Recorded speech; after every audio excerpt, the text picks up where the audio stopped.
Prince Julian Watch presents Earth Live after the news roundup.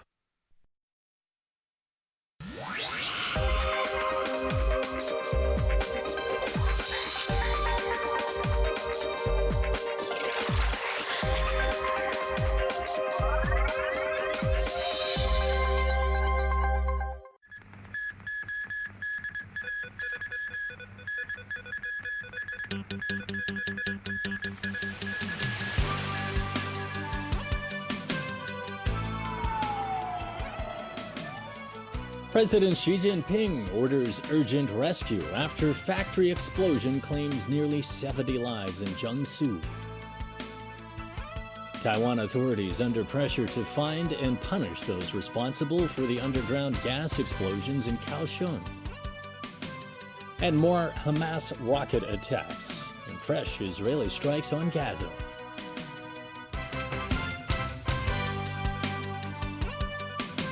Good evening. Thanks for joining us. President Xi Jinping has ordered all-out efforts to help the victims of a massive explosion at a factory in Jiangsu province today, which left at least 69 people dead and more than 180 injured.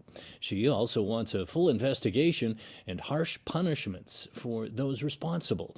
5 people are now in police custody. Alan Booknia reports. The explosion happened just after 7:30 this morning in one of the factory's workshops.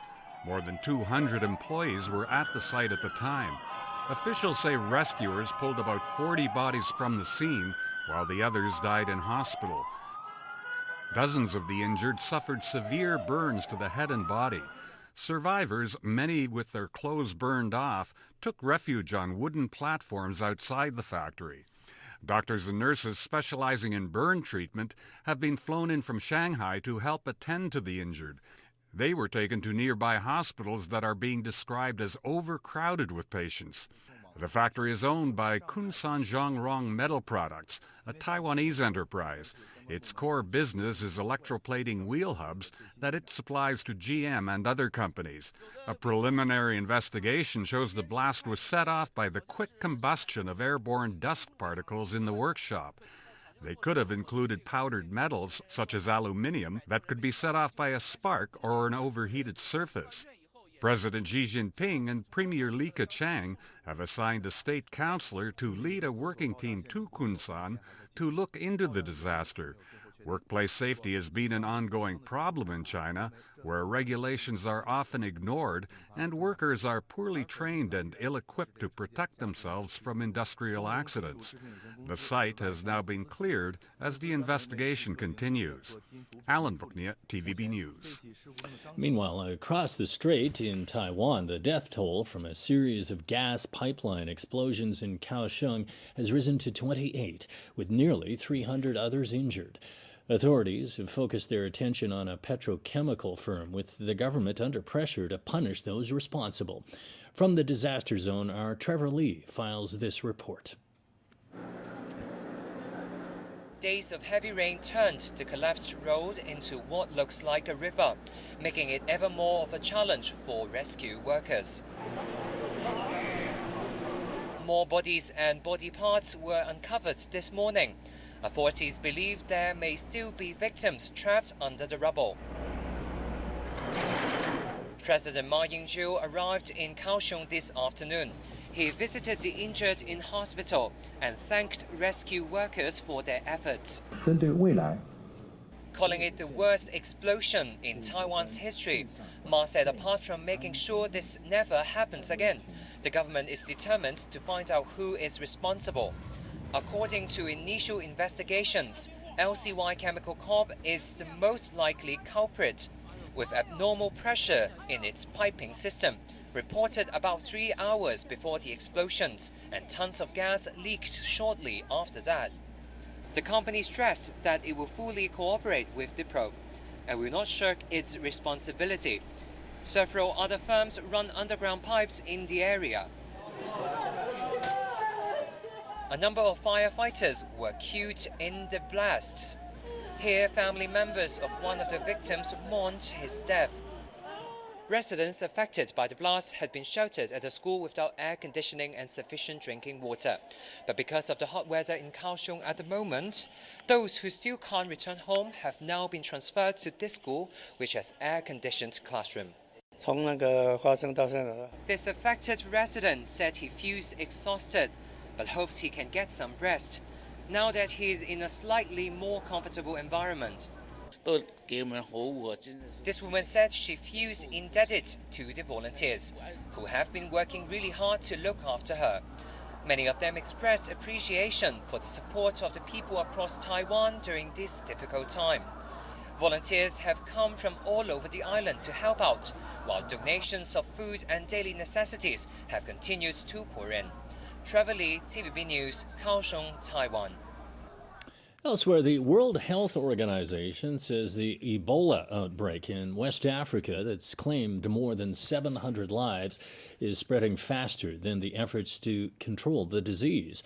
After meeting with the leaders of the three most affected countries, Liberia, Sierra Leone, and Guinea, WHO head Margaret Chan says more help is needed from the international community.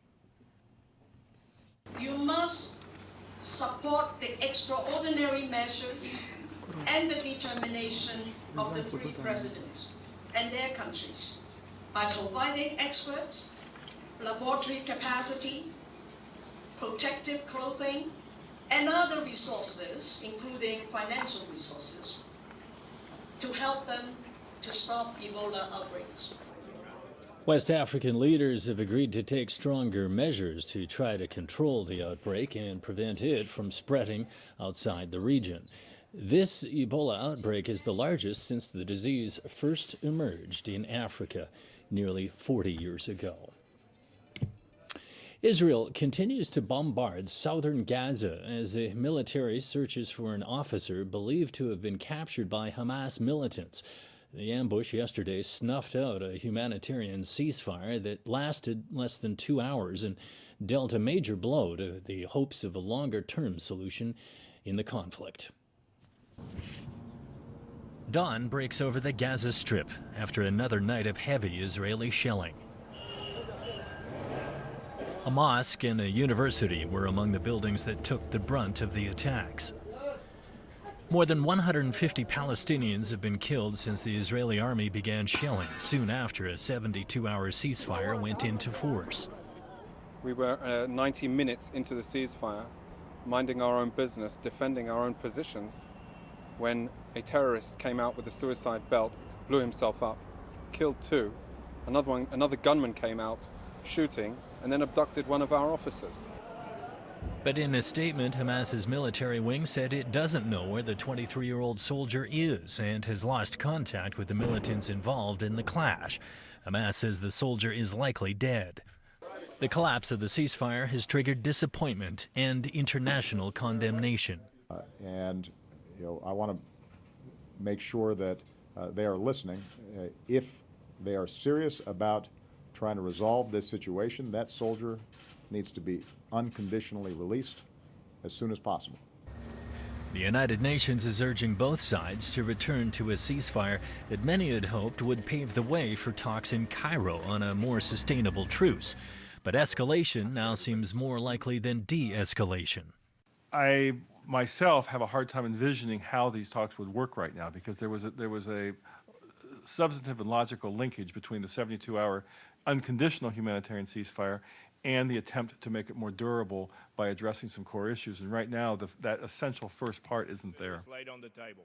Meanwhile, the U.S. Congress has rushed through a $225 million bill to support Israel's Iron Dome missile defense system, which has shot down most of the incoming Palestinian rockets in the conflict. The bill now goes to Obama for his signature. U.S. President Barack Obama has acknowledged that the United States tortured al-Qaeda detainees captured after the 9/11 attacks in 2001. At the White House, Obama made some of his most expansive comments to date about a controversial set of CIA practices, such as waterboarding, that he banned after taking office. In the immediate aftermath of 9/11, we did some things that were wrong. We did a whole lot of things that were right, but we tortured some folks. A new report reveals that the White House gave Congress details of an investigation into enhanced interrogation techniques. The previous administration of President George W. Bush authorized the use of harsh questioning techniques of militant detainees after deciding they did not amount to torture. Obama said the techniques were used because the U.S. was afraid more attacks were imminent. Back locally, Hong Kong's acting police commissioner says the force will not deter officers from signing a petition against Occupy Central. That's raising concerns police could treat civil disobedience protesters unfairly. Here's Ronnie Samtani. According to the police general orders, officers should not support or participate in political activities. They should avoid any activity which is likely to interfere with the impartial discharge of their duties or give the public the impression that it may affect how they carry out their duties. A number of police officers have already signed the petition organized by the Alliance for Peace and Democracy against Occupy Central. Acting Commissioner of Police Jung Dak-kung said that does not violate the police general orders, insisting officers have the freedom to express their opinion. Speaking on a radio program today, Jung made clear if officers are off duty and want to express their personal beliefs against what is likely to be an unlawful act, he doesn't see a problem with it.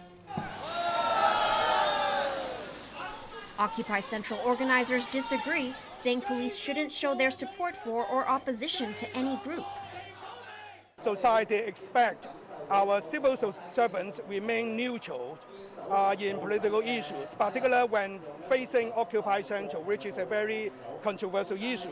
Members of the Civil Human Rights Front said if the police take a side or show support for one group, they fear police officers won't treat them fairly when they take civil disobedience action in the coming future. The police who signed up for the anti-Occupy Central is clearly agreeing and supporting pro-Beijing claim. And I don't believe that those officers are neutral when they're dealing with participants of civil disobedience. And we fear that this opens a gate for further abusement of power from the police force. About 20 demonstrators who were arrested in connection with the unauthorized sit-in at Chater Road after the July 1st rally refused to renew their bail and were released unconditionally this week. Jung stressed that the police have not dropped the case and are still collecting evidence. He said once they complete the investigation, they will decide whether to prosecute them. Ronnie Samtani, TVB News. A prominent executive counselor says he's worried Hong Kong will not reach a consensus on political reform. The remarks from Gary Chan come as the campaign against Occupy Central claims it has collected more than 1 million signatures in its bid to stop the civil disobedience movement. Stephanie Choi has that story.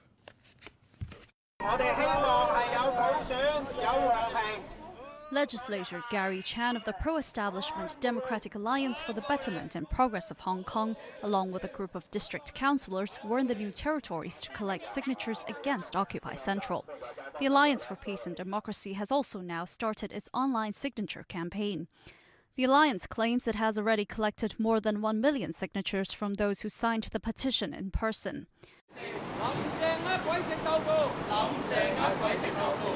Across the political divide, a group of Neo-Democrats marched in protest against comments made by Chief Secretary for Administration Carrie Lam that the people of Hong Kong should accept the government's political reform proposal, even though it may not be an ideal one. The group stressed that it will not accept any proposal without civic nomination. Time could now be running out to try to reach a consensus ahead of a decision on political reform by the National People's Congress Standing Committee later this month. Executive Councillor and local NPC Deputy Bernard Chan said today he isn't optimistic about achieving a consensus. He pointed out that the central government will put national security first, even though it's aware that some people in Hong Kong won't be happy with the government's reform package. Chan also believes the composition of the nominating committee can still be discussed after the decision made by the NPC Standing Committee. And he said he has signed the petition against Occupy Central. Stephanie Choi, TVB News. Let's take a look at sports now. The Indiana Pacers are keeping their fingers crossed on star player Paul George, who suffered a serious leg injury during a training session with the U.S. national basketball team. In a practice game with squad players, George smashed his leg against the bottom of the backboard. He was taken out of the arena on a stretcher. Mixed results for Kenya at the Commonwealth Games, but as Tony Sabon reports, it was a good day for one of Australia's top hurdlers. Despite a high-profile row with Australia's head coach, Olympic champion Sally Pearson kept her cool to successfully defend her Commonwealth title in Glasgow. She took the 100 metres hurdles in a time of 12.67 seconds. In the women's 800 metres, world champion Eunice Sum of Kenya claimed an easy win, but it was the performance of Scotland's Lindsay Sharp which caught the eye. She surged past 4 others in the final 100 metres of the race to secure an emotional second place. She had spent the previous night on a drip and had struggled with injuries, so this medal was indeed a silver lining for the European champion. In the men's competition, superstar Usain Bolt helped Jamaica to the final of the 4x100 metres relay, and Uganda's Moseb Kipsiro edged out defending champion Joseph Bet of Kenya to win the men's 10,000 metres. On the diving platform, former Olympic champion Matt Mitchum and partner Dominic Bedgood beat England's Tom Daley and James Denny to take gold in the 10 metres synchronised event. And more gold for Singapore, with the Lion City sweeping the table tennis podium in the women's singles, while the men beat India for gold in the doubles. Tony Sabine, TVB News. Former Chelsea midfielder Frank Lampard has delayed his start with the New York City FC to return to England to play for Manchester City. He's going to be on loan to the English champions for 6 months. The newly formed MLS team is jointly owned by City and the New York Yankees.